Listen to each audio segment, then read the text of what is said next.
Guys, this is EdRoh. Today we're going to be using Redux Toolkit and Redux Thunk to build this photo gallery application. Before we get started coding, I want to go over what Redux Toolkit is and how it benefits you. So Redux Toolkit is a library that allows you to basically use Redux, but just with less boilerplate code. This library is something I highly recommend and will be something I use in the future because it really takes out the annoying parts of Redux while still being able to use Redux and its ecosystem. If you want a brief primer on it, you can watch this video. Redux Thunk is going to be the other library we'll be using, which is for asynchronous operations.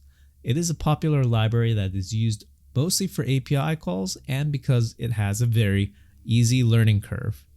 You can read more about it in the link below in the descriptions. Alright, anyways, enough of the talking, let's get started to code. So I'm here in my Visual Studio Code or code editor, and I'm going to open up my terminal, and we are going to use create React app to set up our boilerplate toolkit thunk app. So we used npx create React app toolkit thunk app. This is just a name, and we are going to use that and wait for it to install. After that's installed, we are going to open up that folder so we can have the terminal. And we are going to do that by clicking this, and it opens up a new window. And we're going to open up the terminal again, and we're going to install Redux Toolkit. And we do this by redux at redux.js/toolkit react redux. And we're going to wait for that to finish. Once that's done, we are going to go to our source folder and we're going to do a little bit cleanup. So we're going to delete app test.js, logo svg, report web vitals, and setup test. We don't need this for now. It's just going to clutter a lot of the information. So I'm going to remove report web vitals from index.js so we don't get an error. And we're also going to go to app.js and we're going to remove this header information and we're going to remove the logo. And we will save both our files. So now that we have everything cleaned up, we're going to set up our store. So we're going to do that by importing provider from React Redux. And then we're going to import configure store. However, this is going to be from our Redux.js toolkit library, which is different from when you normally do it with React Redux. We import configure store from React Redux, but here it is a little different. And then what we're going to do is we're going to create a store variable, and we're going to configure our store, and we are going to give it a property of reducer, and we're going to keep an empty object. Note that this particular library is pretty useful because it already has subsidiary libraries like Thunk or Saga already baked into this library. So which is nice, so you don't have to install these extra libraries. So we already have Thunk in this package and you don't need to do anything. All right, and then the next step is we're going to create another file and we're going to call it gallery state. So this is where all our reducers and actions and all that information is going to come from. So what we're going to do is first we're going to import create slice, and we are going to import it from Redux.js toolkit. And once we have that, we are going to export a variable called gallery slice, and we are going to use create slice and give it a few parameters. So the first parameter is gallery, or we're going to give it a name, and the value is going to be gallery. So this will identify which reducer we're talking about. And then we're going to create our initial state. So if you're familiar with regular Redux, this should be all kind of similar, except it is using create slice, which contains everything you need. So in this initial state, we're going to hold two properties, photos and is loading. So we'll come back to this later, but these are going to be the states or information that we'll be storing in our reducer. And for this, we're going to keep it simple for now because we're just trying to set everything up. And we are going to export our gallery slice reducer. And what this will do is allow us to import gallery slice from our state. And from there, we will be placing it. Oh, I may have made a mistake. This should be gallery reducer from gallery store because we're trying to export this particular guy instead. And we are going to give it a name of gallery reducer. So this identifies that we have a reducer already saved into our store. All right, so from here, I have forgotten one thing, and we are going to pass provider around our app and give it a property of store. So this store will connect our app with all our reducers. And then from here, we're going to go to gallery state, and we are going to import create async thunk. And we are going to get photos, or create a variable called get photos, and we will be using our create async thunk. And what this will do is we're going to make an API call with this, and the URL that we're going to be hitting will provide a list of photos. All right, and from there, we're going to be hitting this particular URL. It's going to be on a website called pixum.photos. This grabs a list of random images from Unsplash, which has free images, and we can use that endpoint to mock an API call that returns a bunch of photos. So here in this particular one, these have a list, and we have a few parameters that we can set, like page 2, or we can set a limit to it, and this will provide random images from that website that we can use for our API call. So if you look and click, you can see this is what you'll be getting on the front end. So back to our code, what we're going to do is first pass in photos, get photos for our first argument. So this is just a name to identify the particular action that will run this function. And the second parameter is going to be the function that will be run. So we're going to pass in an async function, and we are going to create a variable called response, and we will use the async await function, and we are going to fetch, and we are going to call our API call with this. And if I can get this correct, so if I already set the particular parameters that I want for this URL, v2/list page equals 3 and limit equals 9.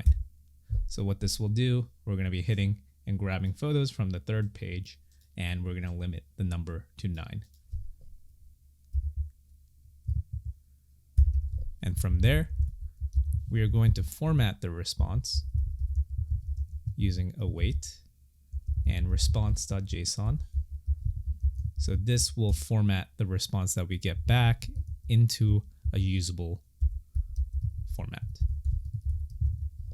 And we are going to return that. And now that we have that set up, we are going to set up the cases of our reducer. So basically the functionality of the functions that will call this getPhoto function.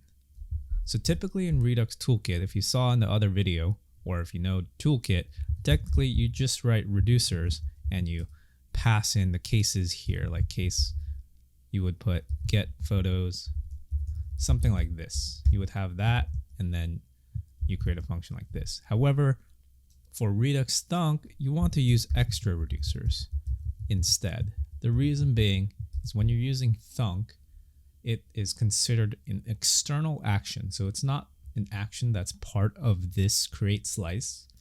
It is actually living outside of it. So we have to use extra reducers to determine that. But what Redux Toolkit does well is that it's kind of well integrated and it does a lot of the groundwork for you, but you do kind of have to know a little bit of the syntax of why this happens. So for example, if you get photos, we can pass it in as in brackets and pass in pending.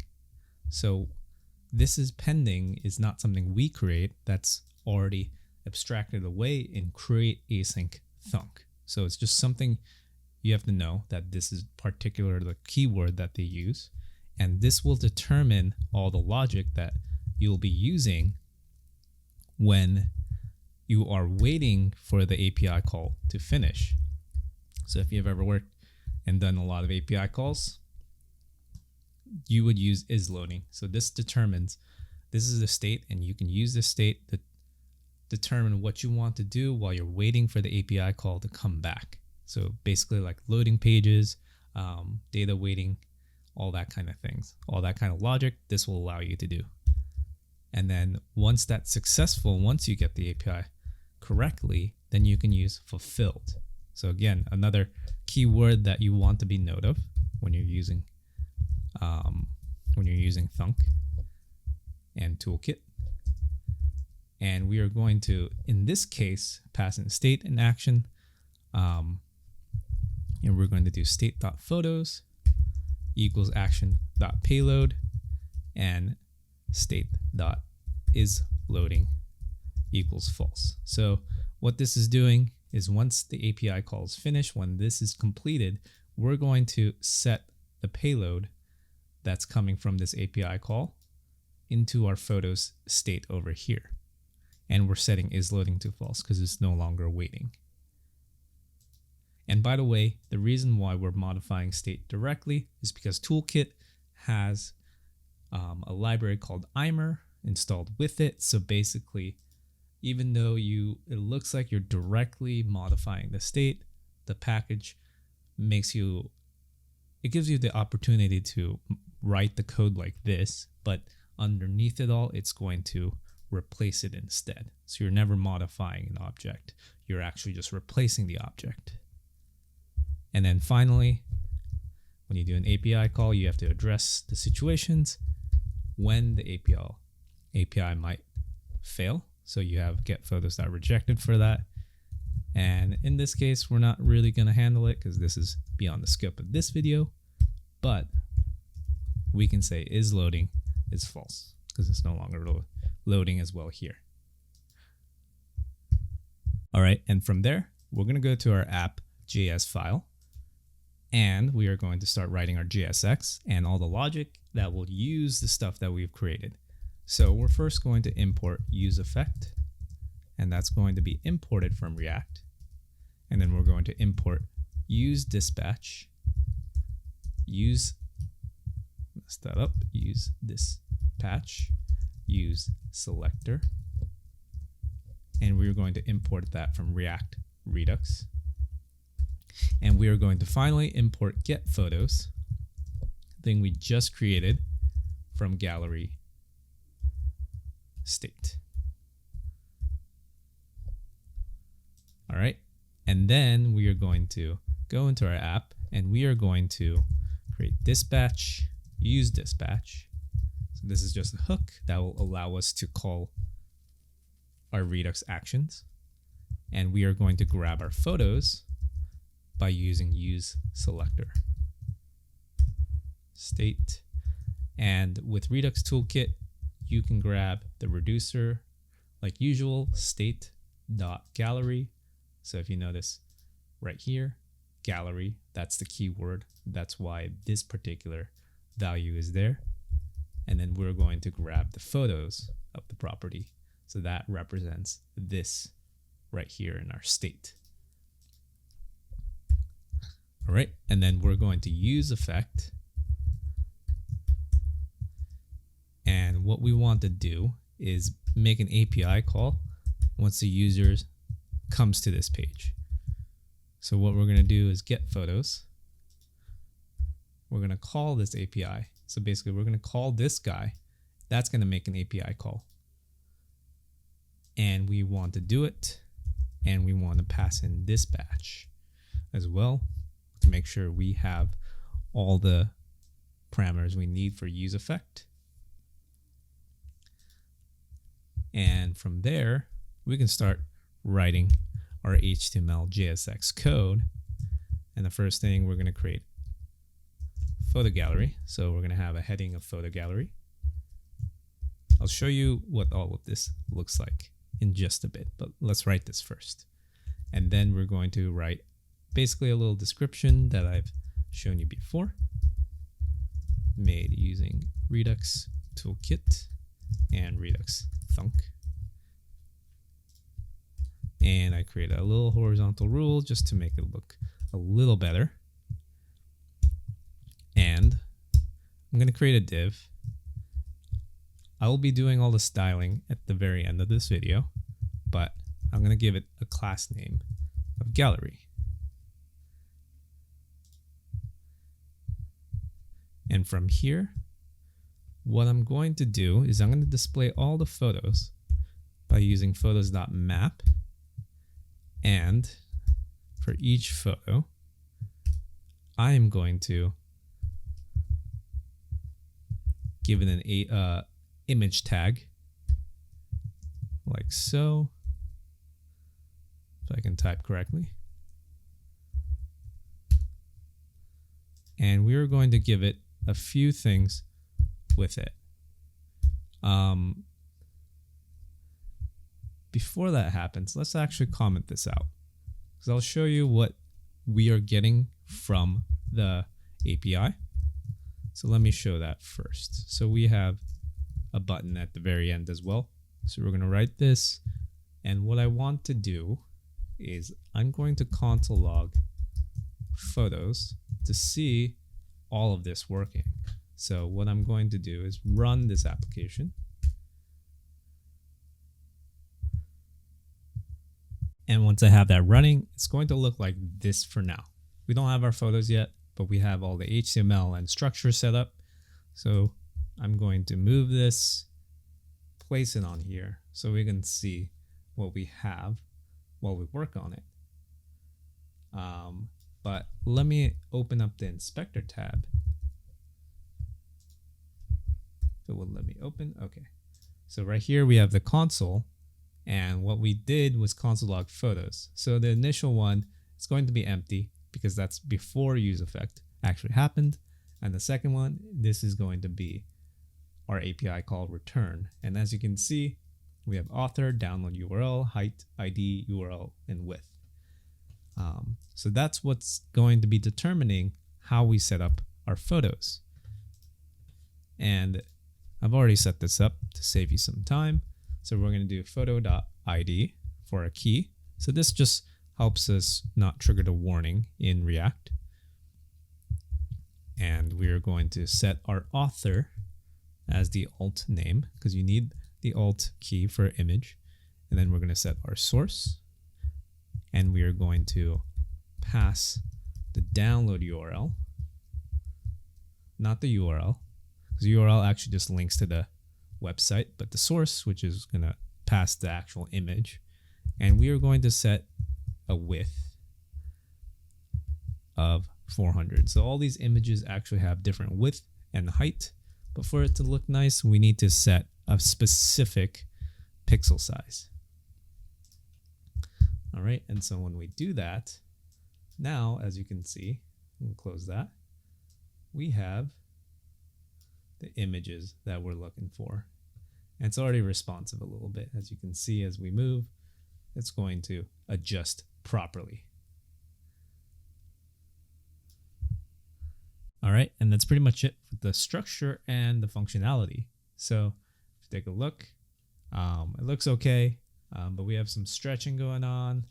The buttons all messed up and the fonts are not very styled.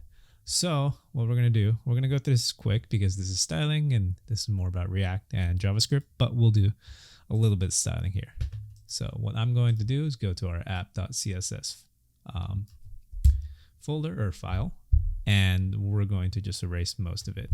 I'm going to stop running our application and I'm going to install font source Oswald. So this installs a particular font automatically. So it's very convenient. You can just install it into this particular application and we'll be able to use that font. And while it's running, we are going to create a body selector and we are going to add a font family of Oswald. Okay, let's run this.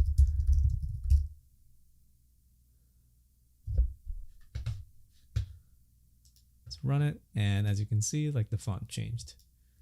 Or actually it didn't change, sorry. Now it changed. Okay, and then the next thing is we're gonna modify that H1 tag and we're gonna give it a font size of 48 pixels. I'll increase that particular size.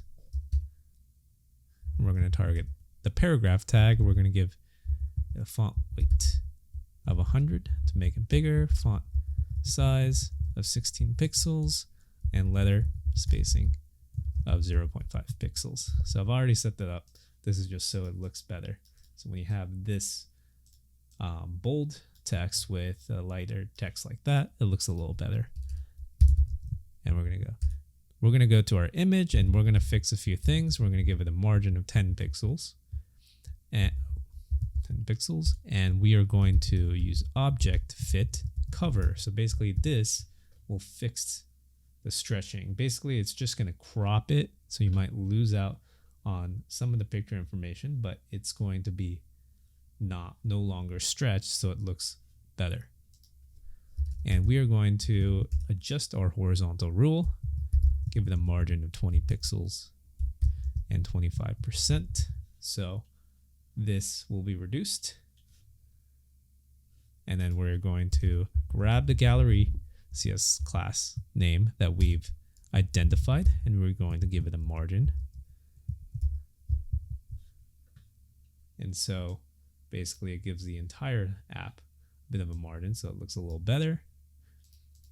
And then we're going to style our button. Typically a lot of this, you generally don't want to target the specific elements. You generally want to add a class name so they don't actually affect it, but because this application is a very small app, this is probably okay. But anyways, we are going to add a margin of 20 pixels. We're going to give it a border width of 1 pixel. We're going to give it a border style of solid. We're going to give it a color of black. And we are giving the padding 20 pixels and give it no background. So that's just a lot of styling that I took some time to play with, and it gives us something like this. So it looks a lot better. And the button click look is gone, so we're gonna change a few things. When you hover over it. So we're gonna give it a background of black, give it a color of white, so the color text is different, and we are going to give it a cursor pointer so it looks like we can click it. So now when you hover over it, you get that style. Can't really click on it, doesn't do anything, but that's beyond the scope of this particular tutorial. And there you have it. I will put it on full screen just like this. Open it up and see, this is what we have. And it looks pretty good. And that was Redux Toolkit with Redux Thunk. It's quite simple to use, and I certainly would recommend it. It's pretty intuitive on how you can use it, and the code is so much shorter than what you would normally use with normal Redux. And I'm just really loving Toolkit, and Thunk is a very nice library that you can use with that.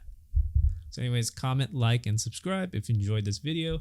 Let me know if you want to see a particular tutorial or like a specific topic that you want me to cover, and I will see you next time.